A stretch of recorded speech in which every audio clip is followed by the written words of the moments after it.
1993년 제가 서울에서 목회할 때 속초를 가게 됐습니다. 속초를 가는데 그때 미시령을 지나가게 되는데 눈이 올 계절이 아닌데 눈이 꽤 많이 왔습니다. 그래서 미시령이라고 하는 도로가 차단됐습니다. 지금은 뭐 도로가 넓게 뚫려서 미시령이 꾸불꾸불하지 않지만 30여 년 전, 얼마 전만 해도 꾸불꾸불해서 미시령 가기가 쉽지가 않았습니다. 그래서 꼭 가야 될 일이었기 때문에 어디로 갈까? 한계령을 넘어가야 되는지 아니면 진부령을 넘어가야 되는지 고민하다가 조금 완만하고 길이 넓은 진부령으로 차를 돌렸습니다. 갔더니 이미 많은 차들이 그쪽으로 돌려서 넘어가게 되는데 입구에 교통경찰이 길을 통제하고 있었습니다. 차들이 들어가긴 들어갔는데 다 체인을 감아야 돼요. 체인을 감아야 진부령 넘어갈 수 있다. 그래서 그때가 3월 말 4월 초 눈이 올 계절이 아니에요. 서울에선 눈 올 계절이 아닌데 그때 강원도 미시령, 한계령, 진부령 이쪽에 눈이 와서 미시령은 넘어갈 수 없고 진부령은 체인을 한 차만 넘어갈 수 있도록 그렇게 했습니다.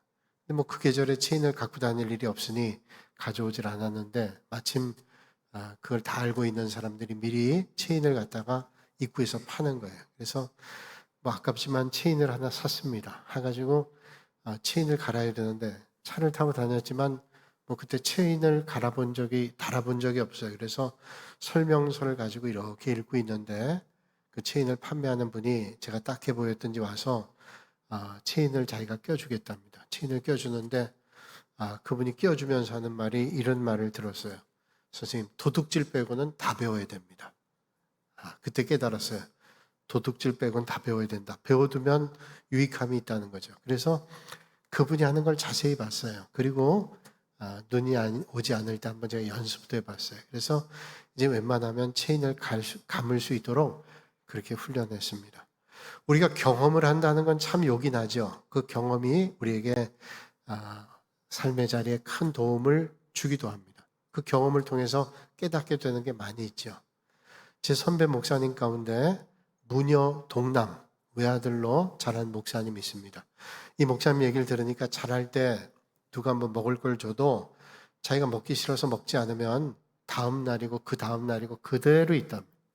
전혀 뭐 누가 손대는 사람이 없으니까 그대로 있었다 그래요. 그런데 이 목사님 결혼해서 아들 셋을 낳는데 뭘 먹으려고 물어보면 하나도 없대요.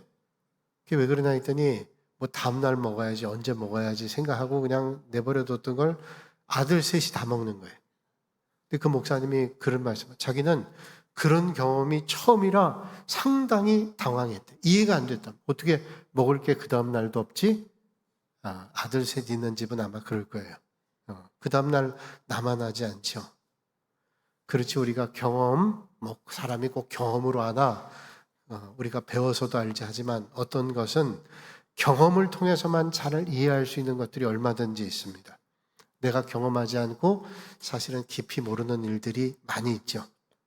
하나님 때때로 우리를 크게 쓰시기 위해서 우리가 힘들고 어렵지만 경험의 자리로 우리를 몰아가실 때도 있습니다. 모세에게 애국 궁정에 40년, 미디안 광야에 40년, 용광로에서 불순물이 제거되고 순금이 만들어지는 것과 마찬가지로 하나님께서 그 80년의 연단의 과정을 겪고 난 다음에 출애굽 이스라엘 백성들 40년 여정 동안 인도하게 하셨어요. 하나님께 쓰시기 위해서 연단하셨습니다. 처음 모세가 애국 궁정에서 왕자같이 자랄 때 좋은 학문 배우고 많은 것들을 깨닫게 됐습니다. 근데 그 마음속에 많은 걸 배우고 높은 자리에 있으면서 내가 뭔가 할 수 있을까라고 생각했어요. 그래서 어릴 때 유모, 자기 친어머니죠. 친어머니에게 배웠던 너는 히브리 사람이다 라는 민족의식과 하나님의 백성이라는 신앙교육을 잘 받았어요. 좋은 교육과 신앙적 학문, 교육들을 배웠어요. 그런데 그에겐 아직도 이스라엘 백성도 이끌어가기에 경험이 부족했습니다. 그는 뭔가 할 수 있을 거라고 생각하고 히브리 민족, 자기 동족을 괴롭히는 애굽의 감독관을 쳐 죽이죠. 오늘 12절에 그렇게 말씀합니다. 좌우를 살펴 사람이 없음을 보고 그 애굽 사람을 쳐 죽여 모래 속에 감추니라. 그렇게 했어요. 자기가 뭔가 할 수 있을 거라고 생각했어요. 그래서 의분에 차서 그 애국 감독관 죽였습니다. 그러나 하나님께서 주장하지 않고 자신이 주장하는 삶을 살 때에는 실패할 수밖에 없다는 사실을 깨닫게 되죠. 결국 모세는 자기를 죽이겠다고 하는 바로왕의 낯을 피해서 멀리 미디안 광야로 도망가게 됩니다. 부요의 자리, 풍요의 자리, 부족함이 없던 자리에서 궁핍의 자리, 부족함의 자리로 그의 삶이 떨어지게 되죠. 깨닫게 됩니다. 하나님의 능력 의지하지 않고 내 능력만 의지하면 인간은 넘어질 수밖에 없어요. 여러분, 넘어진 사람이 어떤 사람 넘어집니까? 야, 난 됐다, 이만하면 훌륭하다, 그때 넘어지는 거예요. 하나님께서 함께 하시지 않고 내 능력만으로 하면 넘어질 수밖에 없어요. 그럼에도 그런 실패를 통해서 얻게 되는 교훈이 있죠. 겸손하게 되고 하나님의 나를 붙잡지 않으시면 나는 아무것도 할 수 없다라는 자기 본질을 발견하게 되는 것입니다. 하나님께서 그래서 가장 싫어하는 게 교만입니다. 왜냐하면 교만하면 하나님의 말씀도 하나님의 은혜도 구하지 않기 때문에 하나님은 쓰시기 위해서 먼저 낮아지고 겸손하게 하시는 거예요. 지금부터 한 1세기 전에는 해외 선교사님 가운데 이런 분들이 있습니다. 원웨이 미셔너리라는 게, 편도 선교사 직역한다면 한쪽 방향만 가는 선교사예요. 여러분, 누군가 우리가 파송한다면 그 선교사님들이 갔다가 고국으로 돌아오죠. 뭐 몇십 년 동안 사역하다 돌아오죠. 근데 원웨이 미셔너리라고 하는 편도 선교사님들은 갈 때 떠나는 배편밖에 가지 않아요. 떠나는 배편만 가지고 그 당시에 떠납니다. 그리고 떠날 때 작은 관 하나를 준비해서 그 관에 성경책과 당장 쓸 생필품만 가지고 떠납니다. 그분들이 떠나는 건 돌아올 생각을 하지 않아요. 내가 가서 거기서 뼈를 묻겠다, 목숨 걸고 떠나는, 그리고 돌아올 마음이 전혀 없습니다. 그 선교사님 가운데 밀런이라고 하는 선교사님 계셨는데, 이분은 남태평양의 뉴 헤브리디스라고 하는 섬으로 파송받게 됐어요. 이 남태평양의 뉴 헤브리디스라고 하는 섬은 원주민들이 얼마나 포악한지 오는 외지 사람들을 남겨두지 않아요. 다 죽여요. 그래서 그 전에 갔던 선교사님들이 다 죽었어요. 마치 에콰도르에 선교했던 짐 엘리엇 선교사가 도착하자마자 죽었던 것처럼, 우리가 창끝이라는 영화에서 또 그래서 봤던 것처럼 그렇게 다 죽었단 말이에요. 밀렌이라는 선교사님도 목숨 걸고 나는 거기서 뼈를 묻겠다는 마음으로 떠났습니다. 하나님께서 은혜 베풀어 주셔서 이 선교사님 죽지 않고 거기서 사역하는데, 정말로 고국에 있던 일들을 싹 잊었어요. 낮아져서 원주민들과 똑같이 생활합니다. 무려 35년 동안 사역하고 거기서 뼈를 묻었어요. 세상 떠났습니다.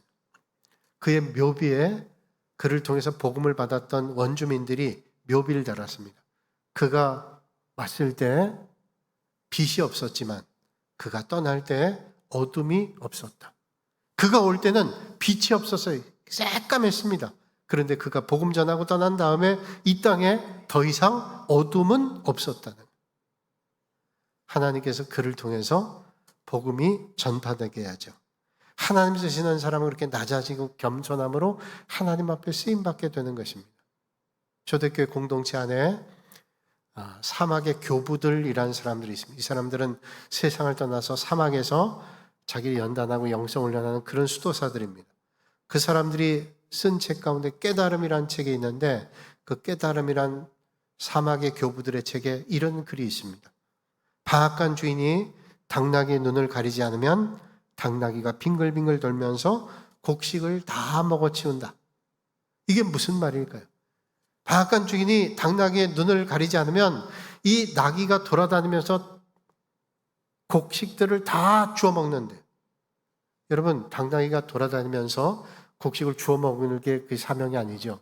당나귀는 돌면서 그 곡식을 찌도록 그렇게 한 거 아니에요. 그런데 자기 주제를 모르는 거예요. 넘어서면 방앗간 주인의 곡식을 쪼아 먹는 거예요. 우리가 하나님의 은혜로 살아가는데 그 은혜를 잊어버리면 교만해지게 되죠. 그 은혜를 다 잊어버려요. 그러면 하나님 앞에 쓰임받을 수 없어요. 하나님은 높은 자를 낮추셔서 하나님 앞에 쓰임받게 하는 거예요. 그래서 하나님께서 쓰시기에 가장 첫 번째 레슨이 뭐냐? 낮아지게 겸손하게 하는 거예요.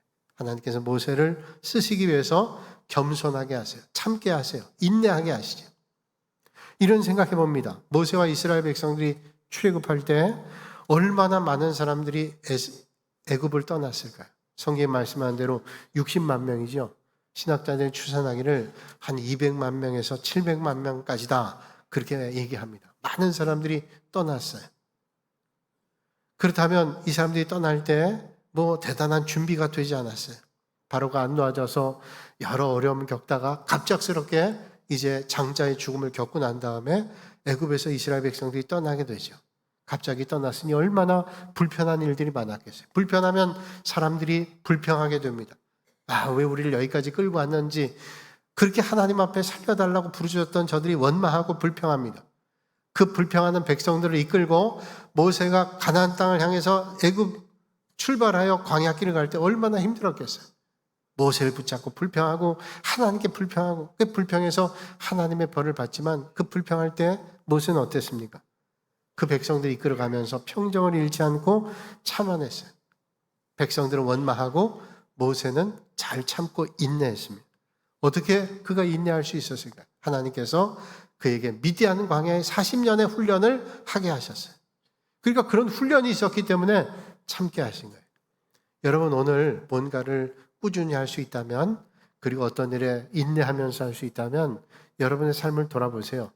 참게 하시고 훈련하게 했던 그 과정이 있었기 때문에 우린 참고 인내할 수 있어요.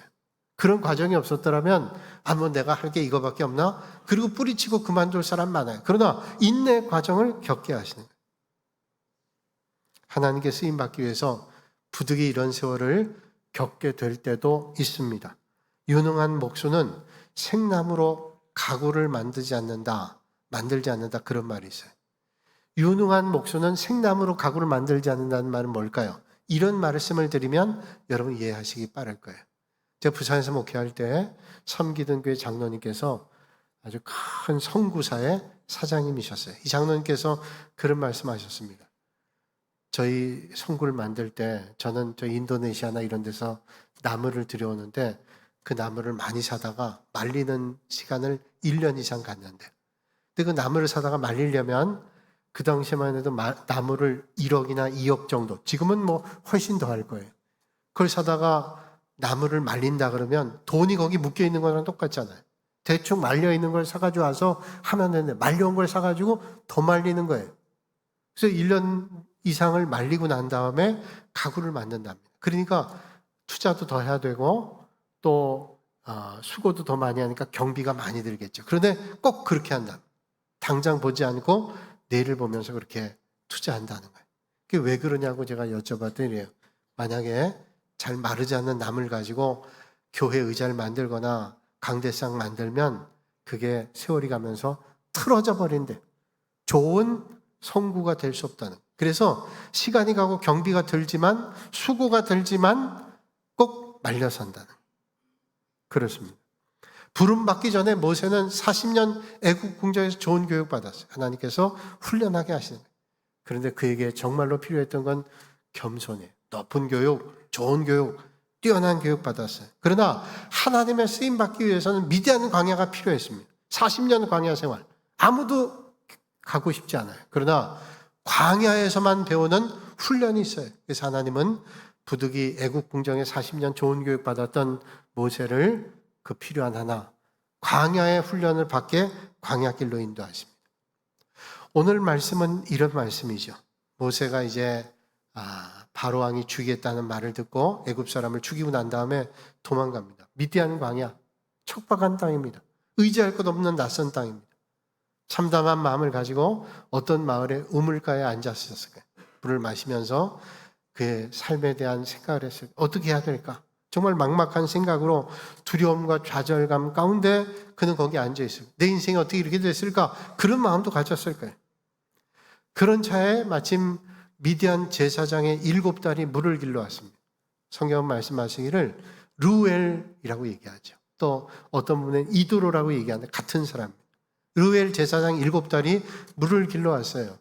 그래서 양떼들에게 물을 먹이고 물을 떠가려고 하는데 얼마간의 목동들, 불량한 목동들이죠.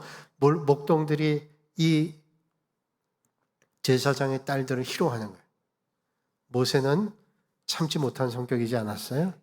그는 의분이 있었던 사람이에요. 참지 않고 그 목동들을 대항해서 이 여자들을 구해줍니다. 그리고 도와서 양떼에 물을 먹게 하죠. 그리고 헤어지게 됩니다. 그래 돌아왔는데 아버지 르우엘이 얘기합니다. 너희들이 어떻게 물을 이렇게 빨리 떠왔냐? 예, 여차저차 해서 이렇게 저렇게 해서 빨리 왔습니다. 아니 그 사람을 그냥 돌려보냈냐? 그 사람 데려오라. 그래서 그 집에 함께 귀거하게 되면서 그 가정의 딸 시보라를 그의 아내로 맞이하게 됩니다. 오늘 이 말씀 통해서 우리는 또 하나 발견하게 돼요. 모세가 미디안 광야 길을 간 것은 힘겨운 길이에요. 절망의 길입니다. 아무것도 의지할 수 없고 어떤 일이 전개될지 알 줄 몰라요. 근데 하나님께서는 그 낯선 땅, 몸 하나 의지할 곳 없는 곳에도 하나님께서는 섭리로 인도하신다는 거예요. 여러분 마찬가지입니다. 오늘 우리가 절망이다, 끝이다, 아무 희망이 없다. 도대체 내가 어떻게 살아야 될까? 그게 끝이 아니에요. 그때 하나님이 인도하시는 손길을 우리는 만나는 은혜의 자리가 얼마든지 될 수 있다는 거예요. 오늘 그런 하나님의 은혜를 만나시는 여러분들이 되시기를 주님의 이름으로 축복합니다. 2007년도에 전 문화부 장관이었던 이어령 선생님이 세례를 받았습니다. 그 세례 받았을 때 많은 믿는 사람들도 그 사람이 세례를 받았구나. 근데 세상의 언론으로도 세례 받았다는 게 신문에도 났어요. 그분이 세례 받고 얼마 안 됐는데 그의 손자, 그 딸이 이민아라는 변호사에다 나중에 목사가 됐죠. 그 딸의 아들, 그러니까 손주입니다. 손주가 암으로 25살에 세상 떠났어요. 명문 UC 버클리를 다니고 아주 똑똑한 지원이었는데 세상 떠났어요. 어떤 자식이 귀하지 않겠어요? 손주가 세상 떠난 걸 보고 절망감, 고통을 느꼈어요. 그리고 얼마 안 돼서 그의 딸, 자기에게 복음 전했던 이민아 목사, 딸이 세상 떠났어요. 그런 절망의 순간에 이어령 박사는 이런 말을 하죠. 절망해보지 않은 사람은 절대로 영성을 얻을 수 없습니다. 절망을 경험해보지 않은 사람은 영성을 얻을 수 없다. 그게 뭘까요? 우리가 때로는 만난 절망, 그 절망의 순간이 하나님의 은혜를 붙잡는 영성의 자리로 인도하는 은혜의 자리일 수 있다는 거예요. 여러분 이어령 씨만 그렇습니까? 성경에 많은 믿음의 선배들이 그랬고 오늘 많은 믿음의 선배들과 오늘 믿음의 자리에 있는 사람들도 그런 영성의 자리로 나갈 때가 있어요. 그 광야길을 통해서 아브라함이 하나님의 말씀을 붙잡고 내가 네게 지시할 땅, 넌 너의 본토 친척 아버지의 집을 떠나서 내가 네게 지시할 땅으로 가라. 주님 말씀을 붙잡고 아브라함 떠났어요. 하나님의 말씀 붙잡고 떠났다면 모든 길이 열려져야 되는데 아니 애굽왕 바로에게 자기 아내를 뺏겼습니다. 자기가 죽을까 봐 두려워서 내 누이라고 속였다가 결국은 뺏기지요.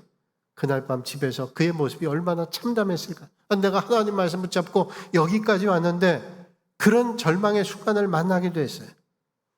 뿐만 아니라 모세는 자기 나이 40살 될 때 좋은 교육받고 높은 곳에 있어 내가 이제 뭔가 할 수 있을 거라 생각했던 그 순간에 그는 자기 마음에 끌려 결국 잘못된 일로 미디안 광야길을 가게 되죠.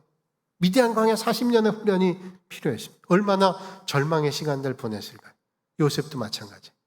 꿈을 꿨을 때 하나님께서 나를 크게 쓰시려나 보다 했는데 그에게 주어진 삶의 자리는 애굽의 종으로 그리고 의롭게 살려고 하나님 앞에 살려고 했는데 감옥의 길로.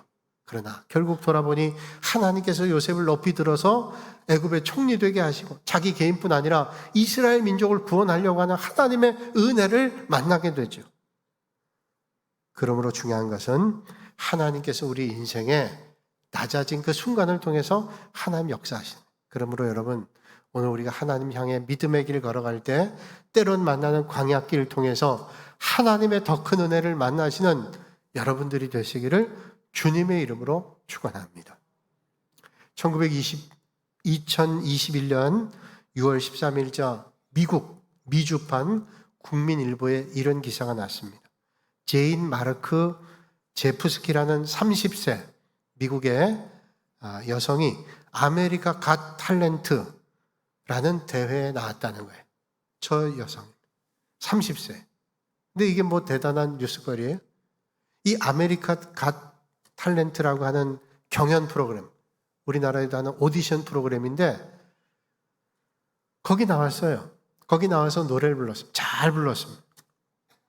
그런데 왜 이게 신문에 날 정도냐면 MBC 텔레비전에서, 미국의 MBC 텔레비전에서 하는 오디션 프로그램인데 여기서 노래를 불렀는데 이제 그 심사위원들하고 이야기를 나누는 가운데 이 제프리스가 얘기하는 거예요. 제프스키가 제가 오늘 부른 노래가 제 인생의 마지막 노래일지도 모릅니다. 그렇게 얘기하는 거예요. 그래서 한 심사위원 물었어요. 아니 이게 무슨 소리입니까? 그러니까 제가 지금 암인데 3기입니다. 3기. 그래서 제가 암이 전이가 돼서 간에, 폐에, 그리고 척수에 암세포가 다 전이가 됐습니다. 그래서 내가 부르는 노래가 이제 마지막 노래가 될 줄 모르겠어요. 사람들이 깜짝 놀랐어요. 심사위원 물었어요. 괜찮냐고. 그러니까 괜찮습니다. 제 노래 제목처럼 It's okay. 이 사람 부른 노래가 It is okay란 It's okay. 괜찮습니다. 그리고 노래를 부르고 사람들이 감동을 많이 받았어요. 그래서 많은 오디션 프로그램 참석하는 사람들이 계속 경연해서 올라가는데 가장 좋은 건 뭐냐면 준결승전으로 바로 올라가는 게 있어요. 그게 뭐냐면 골든 버저를 바르는 거예요. 거기서 골든 버저를 누가 탁 누르면 이 사람은 경연 여러 번 하지 않고 준결승으로 올라갑니다. 이 사람이 그걸 받았어요. 너무 노래를 잘했기 때문에 이야기도 감동스러웠지만 노래를 잘했어요. 이분이 그 골든 버저를 받고 얘기를 한 거예요. 여러분, 제가 이 암을 이길 수 있는 확률은 의사의 말에 하면 2%밖에 안 된다 그럽니다. 사람들이 깜짝 놀라요. 2%? 98%는 안 된다는 거예요.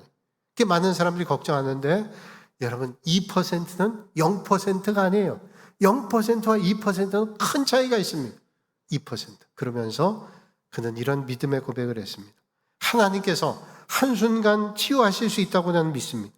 또한 좋은 것을 아끼지 않는다는 믿음이 있습니다. 하나님이 내 삶에 고난을 허락하지 않으셨다면 내 영혼에 일어난 기적도 경험하지 못합니다. 그러니까 고난이 있었던 것 마찬가지로 고난을 통해서 나는 하나님의 기적도 믿습니다. 그런 고백을 했어요. 여러분, 모세가 미디안 광야 40년 세월 얼마나 척박한 땅이에요. 미디안 광야는 여행할 땅이 아닙니다. 암석과 바위와 그리고 말라빠진 풀 몇 조각밖에 없어요. 먼지 나는 땅입니다. 모세는 거기서 장인의 양떼를 돌봤어요. 자기 양떼도 아닙니다. 장인의 양떼. 하나님께서 왜 이런 훈련하게 했을까요? 그가 애국 궁정에 40년 좋은 훈련 받았지만 그에게 꼭 받아야 될 훈련은 낮아진 훈련, 겸손의 훈련. 사람이요 다 잘 되기만 하면요 문제가 있을 수가 있어요. 그러니까 하나님께서 부득이 낮아짐의 훈련 하게 하는 거예요. 겸손의 훈련을 하게 하는 거죠. 농부는 가라지를 다 뽑고 씨앗을 뿌린다 그러면 그래야 소출이 더 커진대요. 하나님께서 우리를 쓰시기 위해서 낮아지게 합니다. 그 낮아짐을 통해서 우리는 정금처럼 쓰임받을 수 있을 거예요. 모세가 열정이 있었어요. 그래서 애굽 사람을 쳐 죽였습니다. 여러분, 그건 자기 열정에 의한 거죠. 그는 하나님의 말씀으로, 하나님의 은혜로 그는 훈련받지 않으면 안 돼요. 그래서 하나님께서 그를 훈련의 자리로 인도하시는 거예요. 모세는 자기의 힘과 능력만 가지고 의지하면 이스라엘 백성 이끌어갈 수 없고 하나님의 뜻대로 할 수 없어요. 그래서 하나님은 그를 꺾고 낮아지게 하시고 겸손하게 하셔서 하나님께 쓰임받게 하는 거예요. 어떤 교회 고난이 계속된 성도님이 힘들어서 목사님께 상담했습니다. 목사님, 왜 하나님은 나에게 이렇게 많은 고난을 주시는지 모르겠어요. 왜 내 인생에 이렇게 고통과 계속 나를 흔들어가는 일이 있는지 모르겠어요. 그러자 목사님 가까이 있는 물이 들어있는 약병, 물 약병 가지고 그 성도님께 주면서 이런 말을 했답니다. 성도님은 이런 약을 어떻게 드십니까? 그랬더니 아무 생각 안 하고 이런 약이야, 물약이니까 흔들어 먹어야 되죠. 그렇죠. 흔들어 먹어야 효과가 있죠. 왜냐하면 그래야 약성분이 골고루 섞이기 때문에 흔들어 먹어야 제대로 효과가 있잖아요. 그렇습니다. 하나님께서 크게 쓰시려고 하면 때때로 흔들기를 합니다. 왜냐하면 약병을 흔들어야 효과가 있는 것처럼 하나님께서 성도님을 귀하게 쓰시기 위해서 흔드실 때가 있어요. 그러나 하나님 흔들어 쓰실 때 하나님 앞에 귀하게 쓰임받는 거예요. 하나님은 모세가 애국 궁정에 40년 좋은 훈련 받았어요. 그러나 그에게 또 필요한 게 광야 40년 훈련이에요. 그래야 그의 인생이 하나님 앞에 귀하게 쓰임받기 때문이에요. 그래서 광야 40년의 인내 훈련해요. 참고.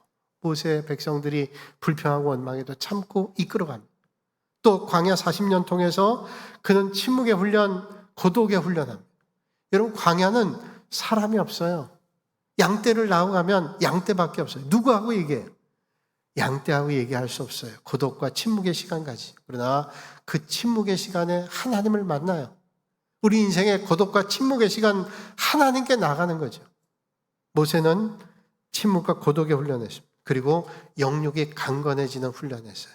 그는 육신적으로도 강건해졌습니다. 양떼를 이끌고 나면서 날마다 육체적 훈련하는 거예요.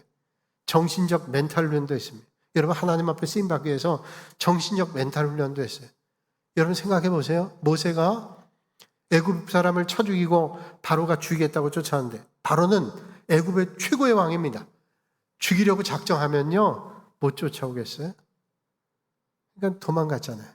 그런데 날마다 저 멀리서 사람만 와도 저거 바로가 보낸 사람이 아닐까 두려움이 있었을 거예요. 그러나 그는 정신력 강화하면서 그는 광야에서 훈련했어요. 그리고 그는 광야에서 날마다 주님을 만났어요. 그런 훈련을 통해서 모세를 하나님께서 강화시키고 하나님 앞에 쓰임받게 하는 거예요. 여러분, 황새라는 새를 아시는지? 황새. 모든 새들이 보면 그 애미새가 먹이를 갖다 주면 주둥이를 쩍쩍 벌리고 먹잖아요. 황새 새끼를 잘 돌보. 높은 곳에 둥지를 만들어서 새끼를 돌보. 그런데 어느 정도 황새 새끼가 자라면 높은 곳에 있는 둥지에 그 황새들에게 먹이를 주지 않는데요. 그것도 3일 동안 먹이를 안 주는. 새끼들이 먹지를 못하는 거예요. 입을 쩍쩍 벌려도 아무것도 주는 게 없어요. 그래서 황새들이 다이어트를 하는 거예요. 몸이 가벼워지는 겁니다. 그때 황새 어미가 둥지를 없애버린다. 다 쪄서 없애버리고 난간에 붙잡혀 있는 황새를 밀어버린답니다. 어미가 밀어버리니 황새 새끼들이 떨어지겠잖아요. 그래도 황새는 아마 생각할 거예요. 떨어지다가 도저히 안 되면 밑에서 날아가서 얼른 들어올리겠죠. 밀어버려요. 황새가 떨어집니다. 한참 떨어지다가 황새도 살아야 되니까 새끼가 뭔가 몸부림치잖아요. 그러다 보니까 그의 날개가 힘을 얻어서 위로 올라가는 거예요. 그 전까지 날아보질 않았어요. 경험을 안 해봤어요.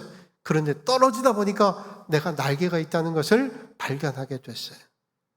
연단은 우리를 성숙하게 하고 성장하게 해요. 온실 속에 있으면 평안한 것 같지만 때로는 연단과 그 훈련을 통해서 우리를 강화하게 하고 내가 발견하지 못했던 것을 발견하게 하는 거예요. 광야의 모세는 하나님의 이런 연단의 과정을 겪었습니다.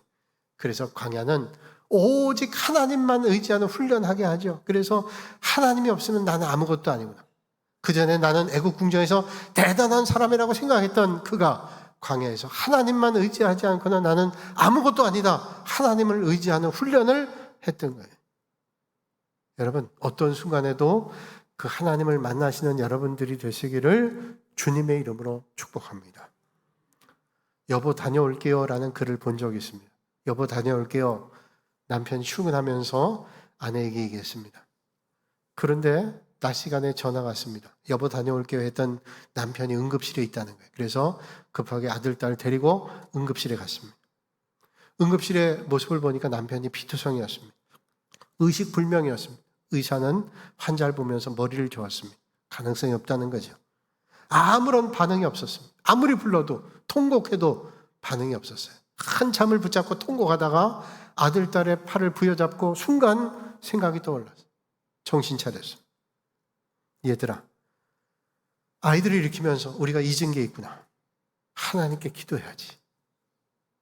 그리고 아이들을 붙잡고 하나님 앞에 기도했습니다. 하나님, 생명의 근원 되시는 아버지 하나님, 하나님께서 함께 하시면 됩니다. 기적을 주세요. 하나님의 기적을 기대하면 하나님께서 응답해 주실 줄로 믿습니다. 그 떨어지는 순간, 절망의 순간, 고통의 순간, 날개가 있다는 사실, 기도의 날개가 있다는 사실을 발견해야 되는 거예요. 여러분, 오늘 여러분 순간, 떨어지는 순간이 있다면 하나님 앞에 부르짖는 날개가 있음을 기억하실 수 있기를 주님의 이름으로 축원합니다. 스파르타인을 보호해주는 것은 성벽이 아니라 그의 창과 칼이란 말이 있습니다. 스파르타 사람들을 돌봐주시는 성벽은 창과 칼이라. 우리 그리스도인들을 보호해주는 성벽은 기도란 말이 있습니다. 하나님은 우리 성도들의 기도를 들어주시고 응답해 주시는 분입니다. 어떤 목사님이 삶이 힘겨운 교인의 상담을 듣습니다. 너무 힘겨워하는 거예요. 왜 나는 고통이 끝나지 않을까? 이렇게 어려움이 있는지요. 그때 목사님이 똑같은 보석인데 두 개의 보석을 건네 보여줍니다. 성도님 보세요. 하나는 희미하고 하나는 번쩍거립니다. 똑같은 보석이라는 거예요. 왜 하나는 희미하고 하나는 번쩍거릴까요? 목사님 성도에게 물었습니다. 성도님 대답하죠. 예, 모르겠습니다. 이게 똑같은 보석이 맞아요? 예. 근데 왜 하나는 빛나고 하나는 흐릿할까요? 그 이유는 이렇습니다. 똑같은 보석인데 이 희미한 보석은 5번을 깎았습니다. 그런데 여기 빛나는 보석은 50번을 깎았어요.